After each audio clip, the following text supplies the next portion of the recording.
Welcome to Harnessing Your Wealth with Billy Peterson. As the founder and CEO of Peterson Wealth Services and a former #1 ranked jockey, Billy knows what it takes to succeed. In this podcast, Billy and his team will help equine enthusiasts, business owners, and retirees understand the keys to financial freedom. Saddle up and get ready for a ride you won't soon forget on how you can harness your wealth. Hello, fans, and thanks again for joining us for Harnessing Your Wealth. We're recording another session here, and this is going to take a little bit different turn, but stick with us because you're going to want to hear every word that's spoken today. I'm Billy Peterson, your host. Joining me today, Shaun, Cade, and our special guest, Heather Peterson. So this is the 4 Peterson group right here today. Heather, thanks for joining us. Thanks for having me. So you've done some podcasts in the past. And by the way, I want you all to know as you start listening to this, that Heather has some background in what we're going to talk about, the material. And today we're going to talk a lot more about health and how that relates to wealth. So there's 3 components that I always like to refer to when we're getting into these conversations. And typically we're known to talk a lot about financial matters. But many years ago, I had a client who spoke something to me that I thought was profound. And he said, there are 3 pillars in life: health, happiness, and wealth. And he said they come exactly in that order. Now, I remembered that, and it struck me as a bit unusual. But for years, I thought about that, and I continued to reason and understand what he was referring to. He's since passed away, but he was a very good client of mine for many years. His name was Rod McPherson. He owned a large number of IHOP restaurants. And he said, you can have all the money in the world, but if you don't have your health, it doesn't matter. So he ranked health as the #1 concern in everyone's life. It should have been. And then happiness, and then wealth. So I don't know if it is going to come in a different rank for all of you listening. It might, which is fine. But I've determined that if you have only 2, you really have fallen short. You won't have them all. And so even if you're lacking 1. So we're going to talk a lot more about health today. And Heather's done podcasts concerning this topic. She has a business called Pain Free for Good, where she helps people all over the country who are dealing with chronic pain, emotional pain, and all the above. So I'm going to let her tell us a little bit more today about her business, Pain Free for Good. So I founded Pain Free for Good in 2017 after a lot of encouragement from Billy. Billy and I had our own health journey with both physical pain and chronic pain and emotional trauma. So a little bit of a preface to that. I am a mind-body coach, and that is someone who works with someone with chronic pain, disease, emotional trauma, both large and small, and perceived trauma. I work with both men and women, and recently, more often, teens who are dealing with large amounts of anxiety and depression. Shocker, right? With our social pressure that we have with these kids and their phones lately. To go backwards, my whole journey started in 2009 as I was summiting a mountain with Billy, actually. If you're familiar in Utah, they're the Farmington Towers, and it's a steep climb to the top. And I started having bouts of vertigo. And it kind of took me off guard because I've always been this healthy person and never had any health concerns really that were out of normal. And I ended up having to descend and not make the summit. And it was very upsetting to me at that time. And from then forward, I just could never really get rid of the vertigo. I really thought it was maybe something I ate. I thought maybe I was pregnant. I took a pregnancy test. I went to the eye doctor because my vision was very blurry. I was told to try an allergist. I went and had the drops that you'd take. And then I ended up at the neurologist getting an MRI, and my diagnosis was, you're a very busy girl. And that was very upsetting to me because it had been a couple of years of dealing with this extreme vertigo and have that being my diagnosis. Billy has his own kind of story to tell about a year later, he was struck with some debilitating back pain and was later diagnosed with an autoimmune disease called ankylosing spondylitis. And from then forward for several years, 6 years to be exact, we struggled, both of us, with our health. Mine proceeded to be hypothyroidism, chronic migraines, chronic fatigue. Trying to think, I had so many different things, adrenal problems, hormone imbalance. Billy had eye pain. Yeah, that was a bad time in my life. I can definitely reflect back on all of that. Yes. So together, two healthy people having their health suddenly deteriorate was a very kind of traumatizing thing for the both of us. And we didn't really understand. And we saw a lot of doctors and we paid a lot of money and supplements and doctor bills and everything we could imagine to try to feel good again. And so that was kind of how I got into this. And we got into it. So let's go into a little bit more of what was the trigger? What was maybe the awakening, if you will, that started you down the path of thinking differently, that things weren't always what they seemed, that we maybe needed to question what we've been told from the medical community? Was there a person, a moment, a book? What was it that really got you thinking different?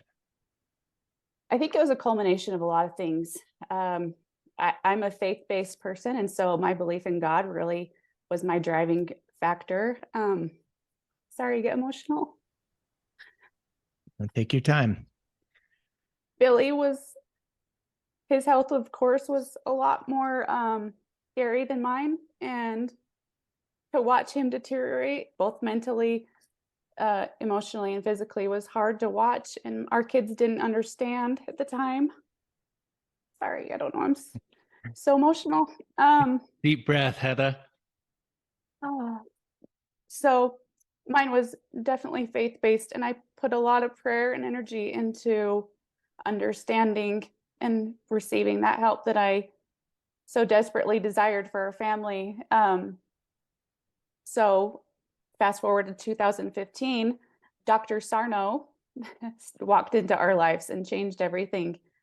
We were at a Raymond James conference, actually, and I love to attend those with Billy, mostly to get away from being a mom all the time, but also they have a lot of breakout sessions that are health directed, and I'm always very much into the health aspect of things, and I enjoy attending. And so there was an author that was speaking, and he was talking about a book he'd written, and I to this day cannot remember what man was or what his book was. And he spoke of how stress affects the body, and that made more sense to me than anything.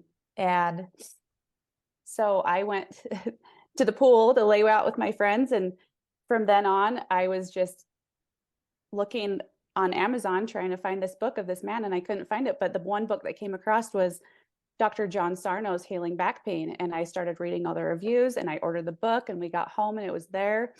And I told Billy, I don't know what it is about this book, and I've never read it myself, but I feel like you should read it, because what do we got to lose? So Billy, maybe you can share from there. Right. Well, thankfully that was a turning point. Now, it didn't happen like snapping my fingers, but it got me into a different realm of belief and way of thinking. And just, to try to quickly share the story with what I was dealing with, and this chronic back pain epidemic going on in our country, where there's somewhere north, and I can't remember exactly, I think this was a year ago, but it was $80 to $90 billion a year cost to our economy in just back pain alone. And I feel victim being one of them. And I think there's so many people, I think we could all point to someone in our family, someone in our circle of friends who deals with back pain. I have friends who have dealt with it for years, went into multiple surgeries, failure, so surgeries fail, they don't help. And unfortunately, that's the advice, and that's what we get. And if that doesn't work, guess what? We're just going to have to learn to live with it, and medicate ourselves or pain pills. And unfortunately, I didn't didn't go down that road. I refused the pain pill answer or solution. I put that in very deep quotation. It's not a solution. Matter of fact, it makes you worse. But I started to understand or think of myself as someone who could be dealing with pain from an emotional standpoint. And the pain is created from a constant state of fear, worry, nervousness, just anxiety, all the above. And that kind of resonated with me and how Dr. Sarno wrote his books. And I ordered other books and started listening to YouTube testimonials and started to explore just how deep this was, because I wanted to see people who had the exact same conditions that I did and had overcome. Right.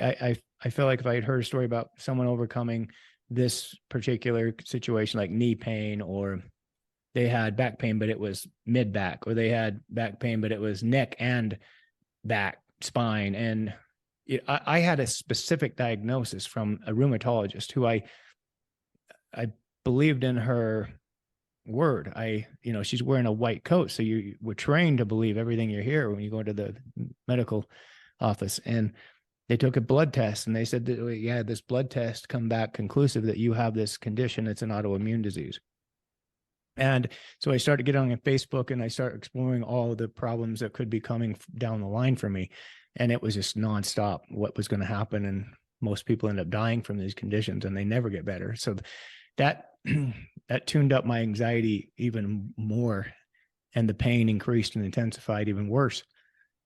And I didn't get out of that until Heather turned me on to these books. And it was just almost at a desperation level where I said, I'll try anything, because I grew up not believing in too much in emotions. And that's sad to say, but I never got into that, bearing your soul and understanding what's going on in your life.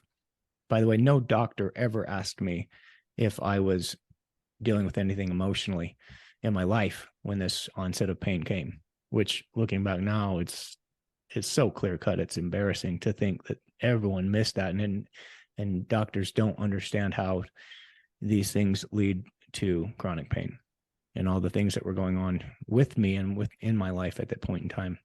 But anyway, stayed with me a long time, go down this other road, start thinking about what my thoughts are, what my underlying concerns are, what my worries are. And you start to reset that and you start to calm yourself and you start to breathe and you just start to believe that you're going to be okay. And once you start to believe, and then you start getting better, and then you start believing more, and even with setbacks. But then you finally wake up one day and there's no pain. And you think, hallelujah, praise God. I don't know what happened, but you didn't fix me with a pill. You didn't fix me with surgery. You didn't fix me with some manipulation of my body. What fixed me was me being aware that I could fix myself. My body healed on its own, just with my redirection and how I changed my thinking and how I changed my way of handling the life.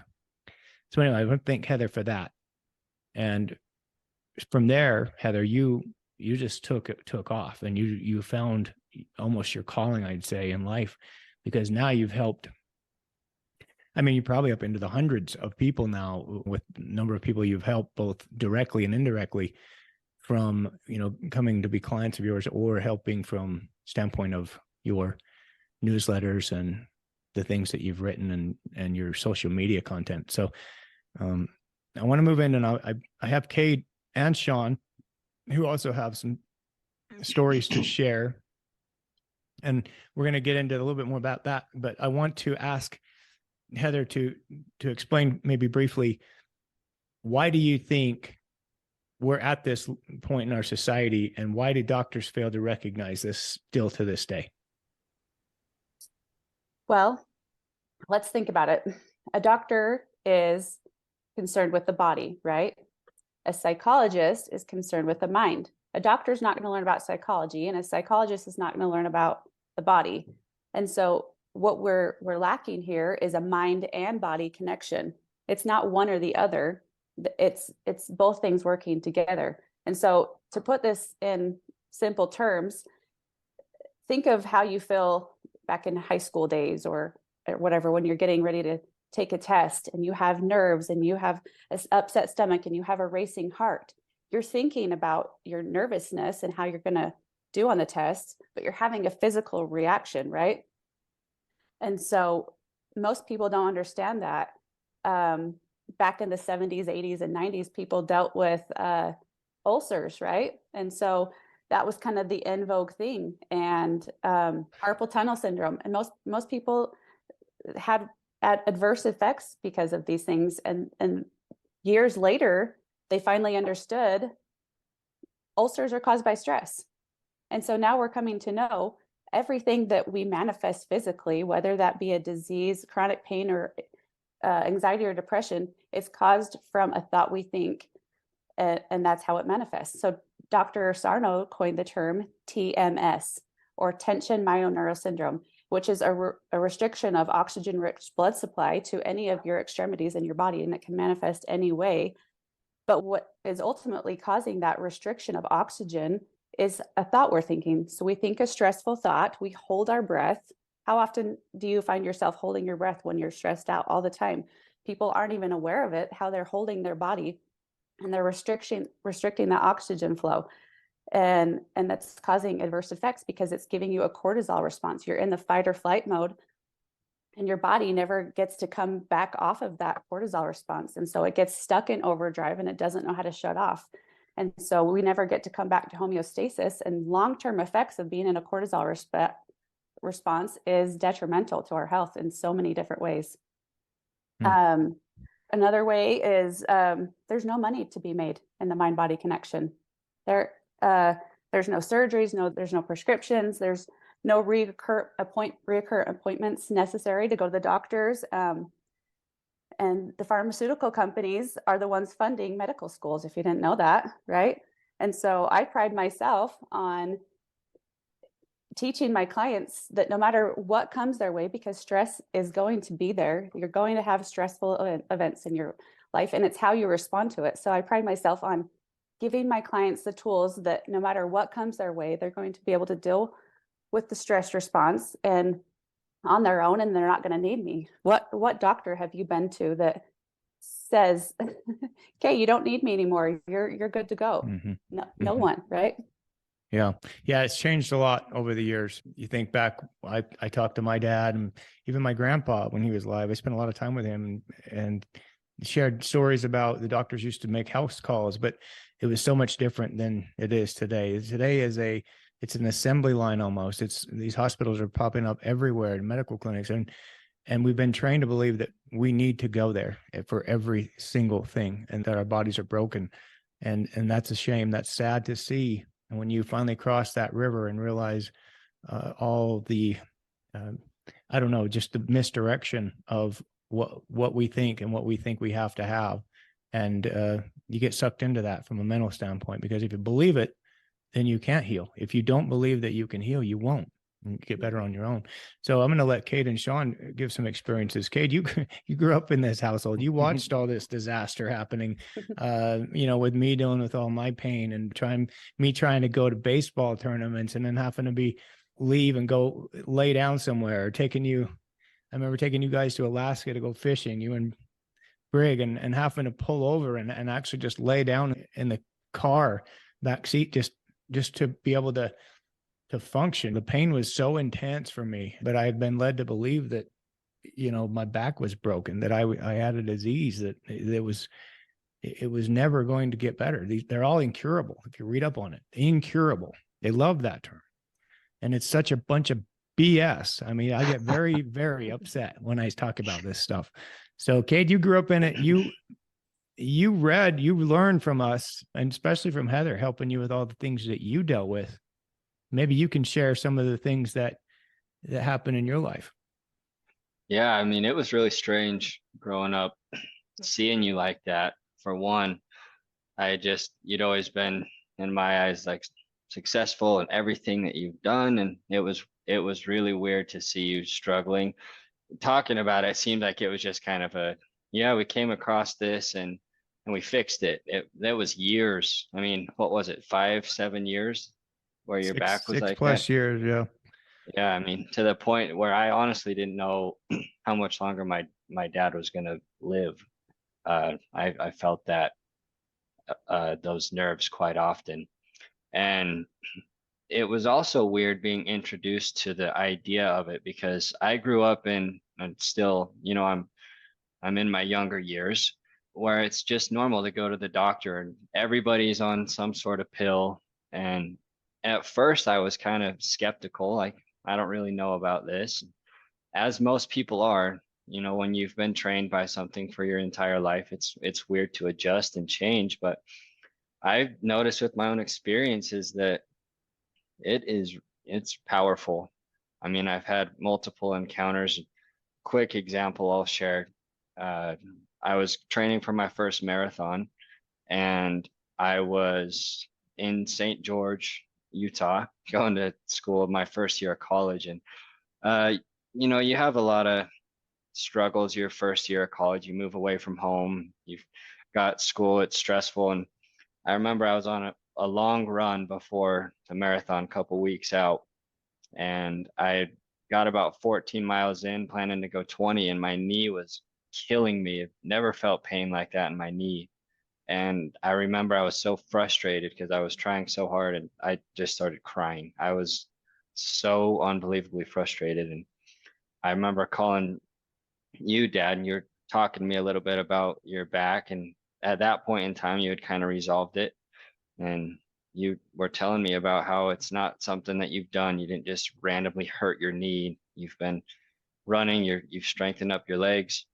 And I got to the point where I was really buying into it. And I was like, okay, maybe there's not something wrong with me. I'm struggling a lot with school and being away. Let me resolve these issues emotionally. And sure enough, I had bought a brace and everything for my knee, but I was like, I'm gonna run it regardless. I got a couple friends down there, I got more comfortable and didn't feel it once during the marathon. So it's a lot of people laugh and think it's funny, but just seeing the way that it's impacted our family, it's impossible to not believe it or know that it's something that's really important. And like I mentioned with the pills and painkillers, I know Shaun wants to talk about that a little bit and how crazy it is today. Excuse me, we're almost in the home stretch for the episode. But before we cross the finish line, I just want you to know that you can contact Billy and his team at www.petersonws.com or by visiting the show notes. Now, back to harnessing your wealth. My experience, I have my own personal experiences, but really ties back to my mom, Christine. And Heather, I know you know my mom well and helped her with her struggles. Yeah, she went through a lot, and it really started with her childhood. She had a traumatic childhood. Her mother took her own life when my mom was 12 years old, and you can imagine what that would do to a 12-year-old girl losing her mom, and then getting a stepmom that maybe wasn't, I love my grandma Gloria, but she'd never had kids before, so she wasn't used to having all these kids around like my mom and her brother and sister. And so there wasn't a lot of affection there. And, growing up through all that, I think that's where my mom's trauma started. You hear that term a lot in the mind body world, trauma, and what that can do to someone emotionally, and then it can lead into more physical issues. So my mom had scoliosis when she was 16, had a metal rod put into her back. She was then diagnosed with diabetes. She battled that her whole life, and then it morphed into a lot of things, fibromyalgia, an autoimmune disease, and then it was not able to sleep, and then it was pain in her feet and pain in her shoulders, and I mean, just on. And I can't tell you the amount of doctors that she saw. And this isn't anything against doctors when we talk about that. There's good doctors out there, but like you said, they're trained more for, okay, what pill can we prescribe to you? What shot can we give you? And my mom had them all. And if a pill or a shot or something cured one thing, it was temporary, because then it led into another thing. And we, and when I say we, I mean everyone on this podcast, all talked to my mom and got her lined up with Heather. And you would see almost an immediate change in mom when she started talking about all the emotional stressors that she was dealing with. And then she would start to become healthy, but then something else would come up and you'd want another quick fix. And it got to be a cycle, and it was a nasty cycle. And she was on so many medications at some point, just, it was too much. Yeah, you almost see taking medications to fix what the medication gave you.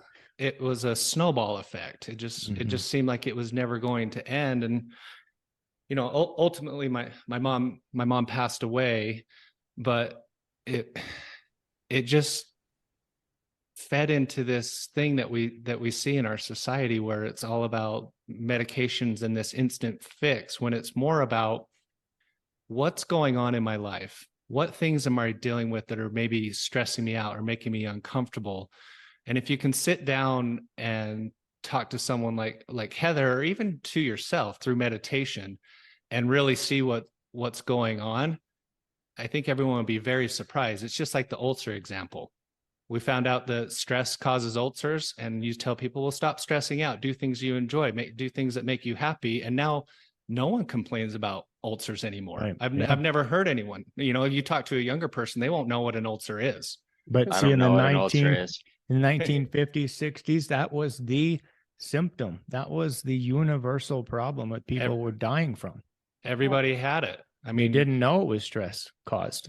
Some people did, but yeah, I would even argue that cancers could be caused from stress and worry. Sure. Yeah. And, you know, the mind is a crazy thing, as you guys all know. Sometimes it's very hard to control your thoughts, especially a person that's anxious or depressed. But once you garner that control and you teach yourself through studying and reading and everything, you have so much more control with your health. And again, like Billy mentioned at the first of the podcast, we talk to a lot of people, and a lot of them have all the money in the world, and you think, oh, they should be stress-free. But if they don't have their health, I promise to you, when they come in for their review meetings, we're not talking about their money. We're talking about their other things that are affecting them. Yeah. And that's why this show is so important, and could very well be the most important one we've done. We can tell you all how to invest and hopefully do the right things and eventually become wealthy, you know, taking these steps. But again, if you've let the other parts of your life slip and you haven't paid attention to that, or you've been misled, because again, there's a lot of faulty advice, medical advice, and that's just throughout history. I can recite that because I'm writing my second book, little nudge for everyone listening, that the studies, the examples of terrible medical advice throughout the decades is out there. What was once thought to be gospel is found to be incorrect. And what we need to do is learn how to question, learn how to stand up and ask questions and wonder, or maybe just push back just a bit until you know for certain that you're doing the right thing. Heather, what would you say in light of that information we've just shared with what Shaun talked about with medications and what we've learned ourselves, and not buying into what you may be told from a diagnosis, and all the things that people that you've helped, ranging from all sorts of autoimmune diseases like arthritis, the rheumatoid arthritis family, fibromyalgia, migraine headaches, back pain, neck pain, knee pain, and all the people that are going out for complete body renovations, I'll call it, you know, knee replacements, hip replacements, shoulder replacements. When does it end? You start thinking, is this normal? Is this right? Or are we all just falling apart? We're sitting around in an office, most of us, and yet for some reason, we all need absolute new body parts. How does that make any sense? Well, everyone was wanting to address the physical aspect of it, right? And you talk about people in their 60s everything is addressed from a medical standpoint. I mean, I think back to my own childhood. If I had a stomach ache, my mom would give me Tums or Pepto-Bismol. If I had a headache, she'd take some ibuprofen. And I even started raising our own kids that way, right? And so all of the people 60 years and older, that's just the way things are. They trust the medical professionals, they trust the community, they trust the pills that they're going to take something and they're going to get better, right? But it doesn't. It only relieves the symptoms for a short time. And so addressing it from a different perspective, which is everything that manifests physically has an emotional root. For example, if you have chronic strep throats, or if you have hypothyroidism or Hashimoto's or something with the thyroid, you're not able to speak your truth. You don't feel like what you have to say is being received by other people.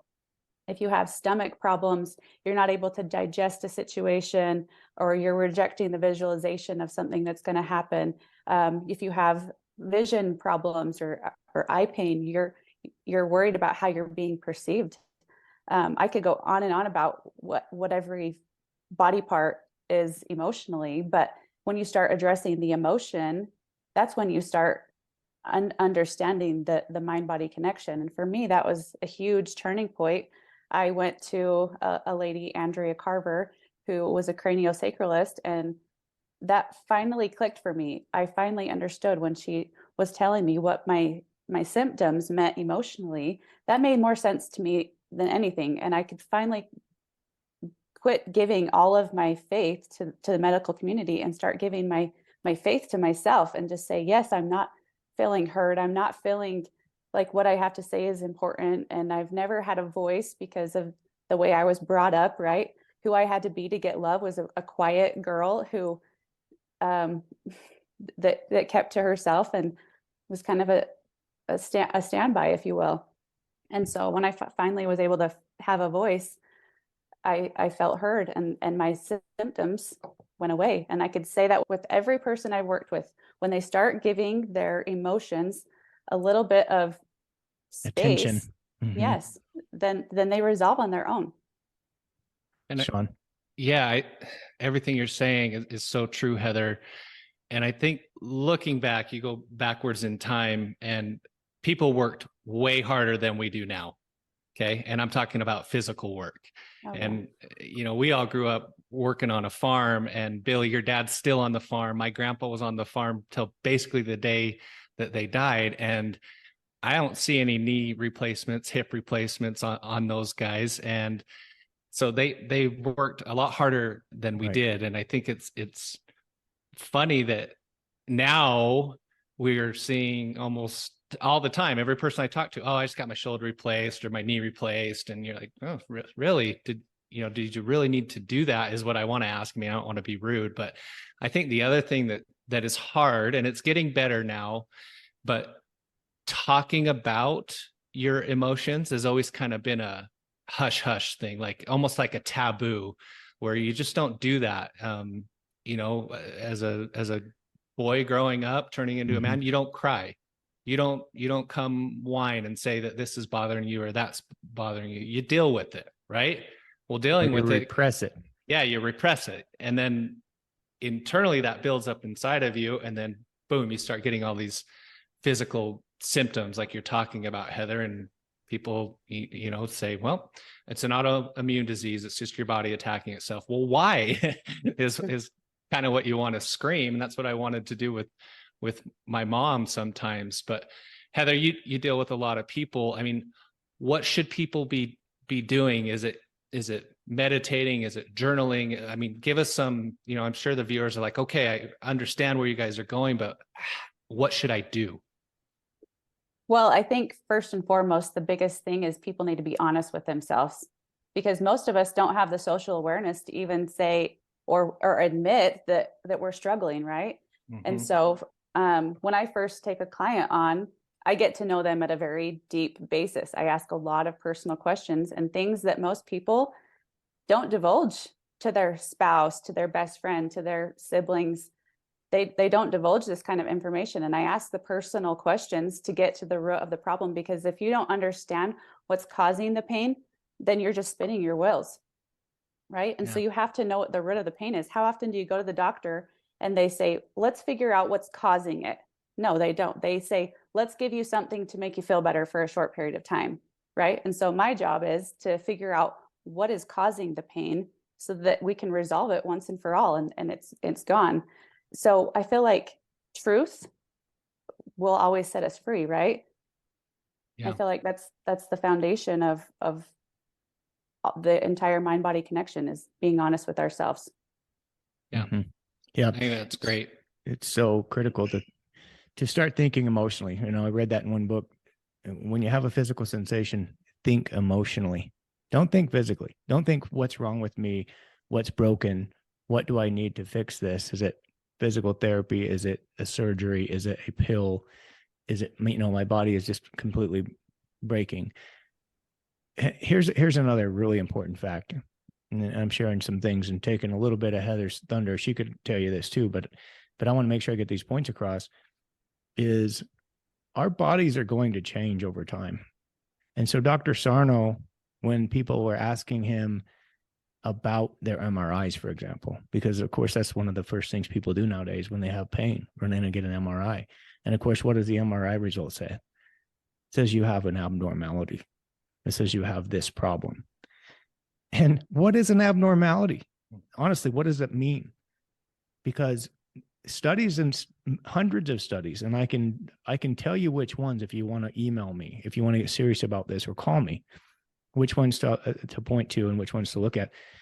Studies of people that they didn't know which ones had pain and which ones didn't, but they'd go in and have MRIs of all of them. And I'm talking hundreds or even thousands of patients in these blind studies.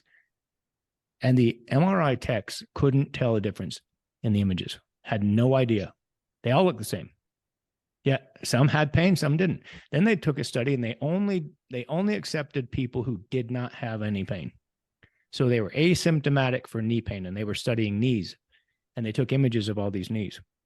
And the MRI techs, of course, didn't know that they didn't have pain. They came back and said 97% of the people in this study had an abnormality. Think about that. Therefore, if abnormalities cause pain, all those people should have pain. And here's what the abnormalities might be. Okay, cartilage deterioration. What does that refer to now? What is a buzzword? Bone on bone. Oh yeah, it's bone on bone. The doctor told me I have bone on bone, and hell, I have to have my knee replaced. I mean, cartilage doesn't grow back. Guess what, folks? That's a normal abnormality. Okay, just like this right here, this gray hair coming out of my head.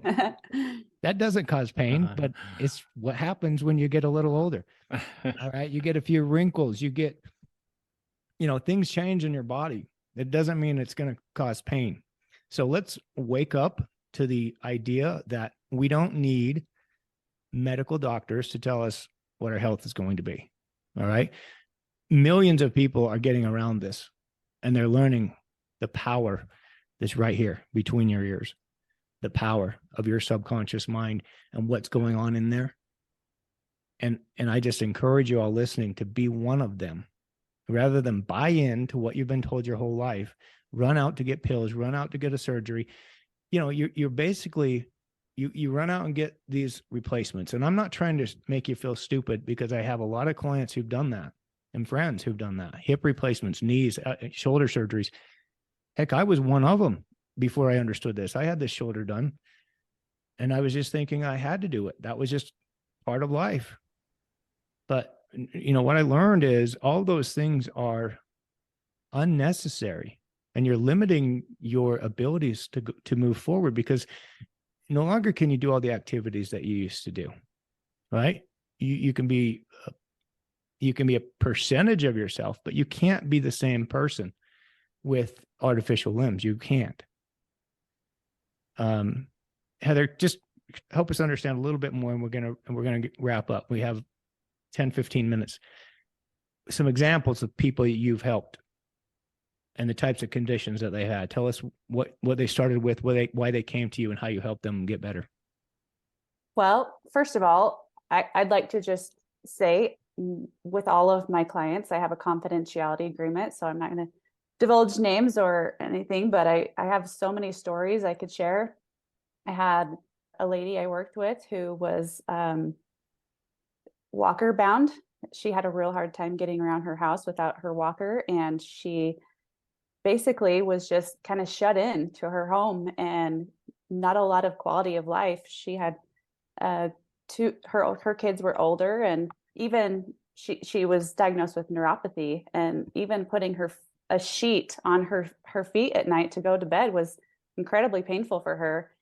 And fast forward through working with her and kind of rediscovering her own joy for life and her perceived trauma through childhood and rearing children, right? We talk about the age of responsibilities when most people have a lot of chronic pain, and that's the child rearing years, that's having mortgages to pay and bills and then aging parents and caring for them. I mean, this is all the age of responsibility, and that's when people build up this reservoir of rage about having to deal with life and not filling their own cup and having their own happiness, right? And so our happiness and our health goes hand in hand. So when my clients finally discover that they need to focus on the abundance of what's going on in their life instead of the lack, that's when this big shift comes for them. And that woman is now hiking and getting around and being outdoors with her family like she loves. I mean, that's just one client. I have so many people that have gotten off of medication, whether that's anxiety, depression, even bipolar medication, fibromyalgia, all kinds of things that they are no longer medicated for because they understand that was a Band-Aid. I'm not one to put medication down, but I myself had my own time where I was on hypothyroidism medication for the rest of my life, right? I was told that was my quality of life. I was going to be medicated forever. And I was on anxiety and depression medication. And once I decided I no longer needed that, and my emotions and all of my traumas that I was perceiving, once I dealt with that and I came to terms and I focused on the abundance of life instead of the lack, I realized I didn't need that anymore. And that's the same thing with most of my clients. So you don't have any medications? Zero. So how many medications does our family prescribe to? Zero. How often do we go to the doctor? Never. Hardly ever. Well, never. I don't remember the last time. And we've never filled a prescription in years and years. And it's just a different way of life. It's just, some people may laugh, oh yeah, well, you guys lucky, or no, we were also in that same boat. I was taking acid reflux pills for 20 years, or they told me I would never get off of that I had a disease, incurable disease. GERD is a disease. And, you have a problem physically. You can't, it doesn't get better. Heck, once I learned that was all stress induced and caused by anxieties and worries, isn't it so nice to not have to take a pill and not be at the mercy of some pharmaceutical company? Because again, like Heather said, it's a Band-Aid. Now I don't need it. I mean, I've figured out the root cause. I haven't taken one of those pills in, I don't know how many years now. 8? Probably. 8 years. The back pain is gone 100%. Give us some other thoughts on types of people that you've helped, Heather. Help our listeners understand that they might be able to also heal. I work with a lot of women who are diagnosed with Hashimoto's. That's kind of the in vogue thing right now. Hashimoto's. It's a thyroid condition. Fibromyalgia is really big. Back, neck, and knee pain are really big. Migraines are still really a big deal. Any kind of stomach pain, IBS, neuropathy, anxiety, depression. I mean, those are all things that are overcomable, if you will, right? Yeah. People have healed from diabetes. We've seen people at these sessions we go to, conferences we go to, that have been cured from stage 4 cancer, for heck's sakes. Yeah. I mean, it's you've amazing. seen it. Yeah, it's amazing to go to these conferences and see people who are wheelchair bound and laying on the floor in pain like you used to be, Billy, and to watch them change over a couple days. Just their perception of life is so big. I love referencing Groundhog Day, the movie with Bill Murray. If you're familiar with that, Cade, maybe not you, but you, No, if you I've haven't seen seen it, if you have not seen it in a while, it's a great reference point, because if you've seen the movie, I'll just touch on it shortly, but Bill Murray wakes up and it's Groundhog Day and he's angry about having to be where he's at, and goes through his day and he's just kind of grumpy and pissed about it. And the next day he wakes up in his Groundhog Day and he's pretty much in denial that he's living this day over and over, and he has the same conversations with the same people day after day. And this carries on for several days. And then the next point, he's trying to take his own life, jumping in front of buses, jumping off of buildings. And he's just angry that he's in this place and he doesn't want to be there anymore. And think of how often we get to that place when we're in so much pain emotionally or physically that we just are so sick of it, right? And what finally happens in that movie is he says, okay, if this is my life, I'm going to make the most of it. And he starts trying to make a woman fall in love with him, and he tries to be the superhero and saving people's lives and making things better and helping people who need help. And what finally happens is he falls in love with his life, and he's focused on abundance instead of lack. And he finally comes to this place of acceptance. So it's like he's walked through the stage of grief from denial all the way to acceptance. And that's really what this whole mind body connection is about, is coming to terms with our life, because we're all going to have things that happen in life that we don't want to accept and that are happening and they're hard and they're traumatic. And coming to this place where we're okay with it. And if we can live in day tight compartments and not live in the past and everything that happened in the past and be worried about the future, and if we can just live for right here, right now, today, we're safe, we're loved, and we can give ourselves grace and forgiveness, and things are going to really start to change. I mean, every day we have a blank slate, a blank slate we have every day to wake up and make it whatever it's going to be. And you can say, oh, I didn't get enough sleep last night because I don't ever sleep good, or I have all these things to do and I have all these people I have to deal with today. And if those are going to be your thoughts, you're going to have a cortisol response day after day after day. And literally you could pick up yesterday and put it on today, and it's the same conversation with the same people and the same things upset you, and the politics and the news and the market, right? And you can be upset over the same things over and over. Or you can wake up and say, man, I'm grateful to have my spouse next to me in bed. I'm excited to have running water, and I'll be able to brush my teeth, and I'm excited to put clothes on my body. I'm excited to connect with the people in my life. I'm excited to look out the window at the beauty of the world. And really your perspective changes so much when you can focus on abundance instead of lack. And when you're doing that, you're literally changing your chemical makeup from a cortisol and adrenaline response into filling these chemicals of oxytocin, love, serotonin, endorphins. You're literally changing your chemical makeup by thought alone. And that is everything. That's huge. That is the recipe for happiness. That is the recipe for health. Read the book, Power of Positive Thinking. Yes. Heather just went through that. I mean, I love it. I'm not a big reader because I have to read at work all day, but that's one I've read multiple times. So a few minutes, stuff. I think, Bill, and then we got to wrap. I love that way to wrap that up. And there's very powerful words. Any thoughts from you, Cade or Shaun? Final thoughts? Some people think that their trauma isn't important or isn't anything compared to some other people, but everyone has their own unique issues that need to be addressed. Don't think that you need to just get over it, or like Shaun said, just man up. Everyone has problems to address, no matter if anyone can find someone that's been through worse, but your problems are important too, and you need to address them. So good point. Yeah, thanks. And Heather, thanks so much for taking the time out today for our listeners. I know we're going to get a lot of good feedback here, and people are going to appreciate all that you had to say. How can they get a hold of you if someone wants to get more information or learn more about what you do? You bet. I am available painfreeforgood.com. You can also email me painfreeforgood7@gmail.com. And you can find me on Instagram at Pain Free for Good. Okay, perfect. Thanks again. Listeners, we appreciate you tuning in. Hope to bring you information that's not only timely for your wealth, but also your health. Until next time, take care out there. Thank you for listening to Harnessing Your Wealth with Billy Peterson. Before we declare the race official, please click the follow button so you can be notified when new episodes become available. For more information about today's show, please check out the show notes.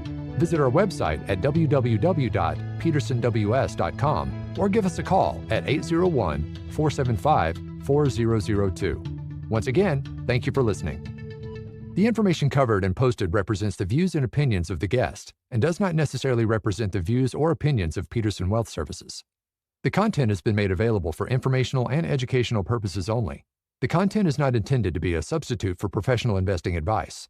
Always seek the advice of your financial advisor or other qualified financial service provider with any questions you may have regarding your investment planning.